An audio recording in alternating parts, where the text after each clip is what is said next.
The shadow side. When bodies lie, narrated by Zoran the Dragon. Little humans, you worship your bodies as if they were all-seeing oracles, but even oracles can be deceived. When the scribe of your story lies, be it a parent's scorn or a society's shame, your body transcribes these falsehoods into its own language. Trust your body, yes, but question the scribe. The fallibility of the body's wisdom. Somantics invites us to trust the wisdom of our bodies, yet even the body is not infallible. It is a sponge soaking in every whisper of experience, every roar of expectation. When these experiences carry falsehoods, unrealistic ideals, suppressed emotions, societal demands, the body internalizes them, carving them into posture, breath, and sensation. This is the shadow side of somantics, when the body becomes a mirror of lies. 1. The child who numbed their tearskin cider, a child scolded for crying. Each sob silenced by harsh words creates a somatic memory. Tears are weakness. Over time, the child learns to suppress sadness. The jaw tightens, the throat constricts, the eyes stop welling. Eventually, the body numbs itself to tears, but the grief remains trapped in muscles and marrow, waiting for release. Zoran's wisdom. When I was but a hatchling, the elder dragons roared at my first plume of smoke, mocking its meager curl. So I swallowed my flame until it burned my insides. Remember this, the first lesson of somantics is not how to listen, but how to unlearn the lies. 2. The stoic silence of cultural trauma. Cultural narratives often shape how we experience and express our emotions.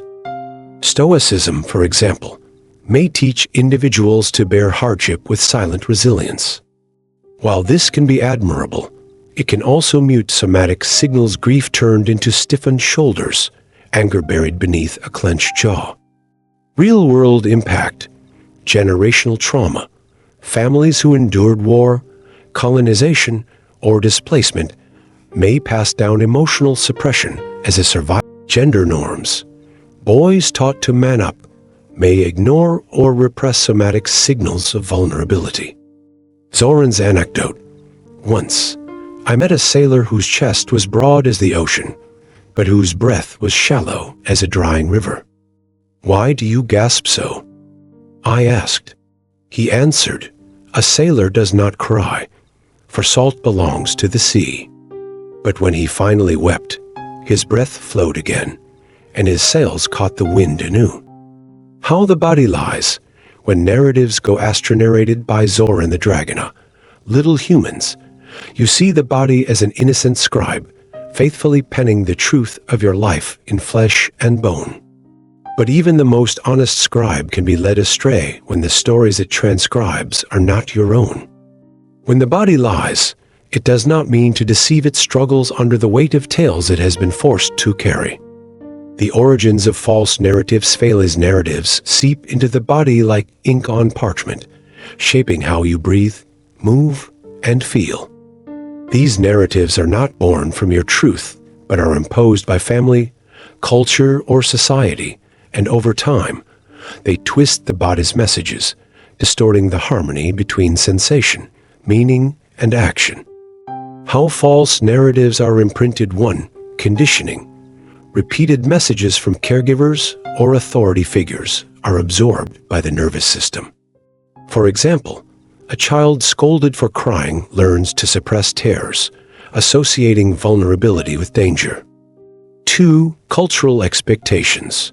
Social norms, like toxic stoicism or unattainable perfection, teach the body to adapt through tension or numbness. 3. Trauma.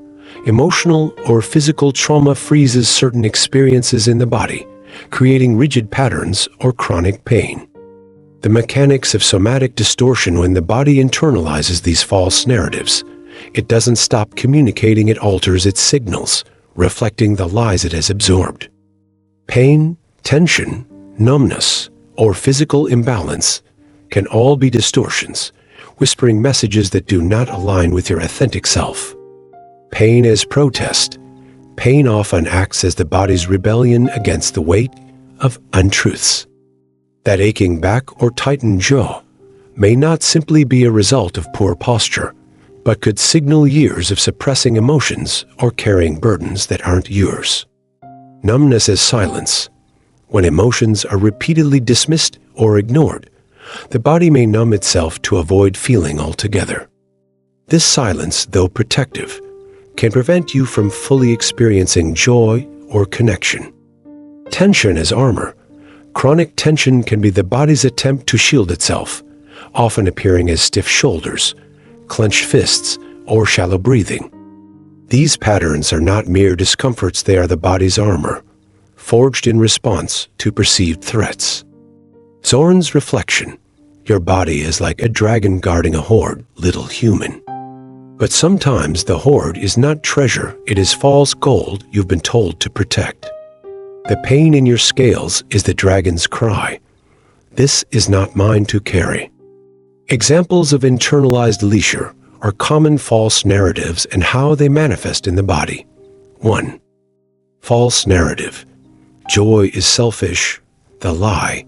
Joy is indulgent, irresponsible, or undeserved.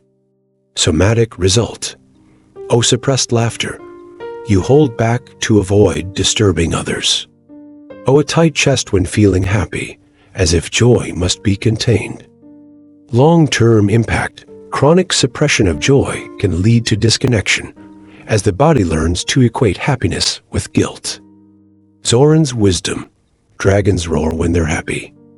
Why shouldn't you? Joy is not a theft, it is a gift you give to yourself and others. 2. False narrative. Rage is shameful. The lie. Anger is destructive, unacceptable, or dangerous. Somatic result. Clenched fists, tension in the neck or jaw, or recurring headaches. Holding your breath when frustrated, as if anger might escape and wreak havoc. Long-term impact. Suppressed anger doesn't disappear, it festers, manifesting as resentment or physical ailments like migraines and digestive issues. Zoran's reflection. When I roar, it is not mindless destruction, it is boundary setting, a signal to the world to heed my flame. Your anger is no different, a fire that clears the way for renewal. 3. False narrative. My needs don't matter, the lie, prioritizing yourself as selfish or unworthy. Somatic result. Chronic fatigue, as the body carries others' burdens without replenishing its own energy. Slumped posture or shallow breathing, signaling defeat or resignation. Long-term impact. Over time, neglecting your own needs leads to burnout, a weakened immune system, or feelings of worthlessness. Zoran's insight. Do you think a dragon forgets to eat while guarding the hoard? Foolishness. Your needs are not demands, they are the fuel for your fire. Unlearning false narratives. A path to truth. While the body may carry lies, it also holds the potential for liberation. Recognizing and challenging false narratives allows you to rewrite the body's story, aligning sensation, meaning, and action with your authentic self. Steps to reclaim somatic truth. 1. Identify the lie. Ask in your body for tension or pain. Reflect. What belief might this sensation hold? Is it true? 2. Question the scribe. Zoran's guiding question. Who taught me that joy is selfish or rage is shameful? Trace the origin of the narrative. 3. Rewrite the story. If the lie tells you to suppress joy, practice laughing freely.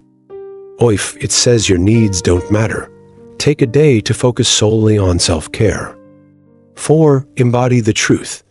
Through mindful movement or breath work, release the tension associated with the lie. For instance, stretch your chest open to reclaim joy, or stomp your feet to ground your anger. Zoran's mythic challenge. Little human, I task you with this.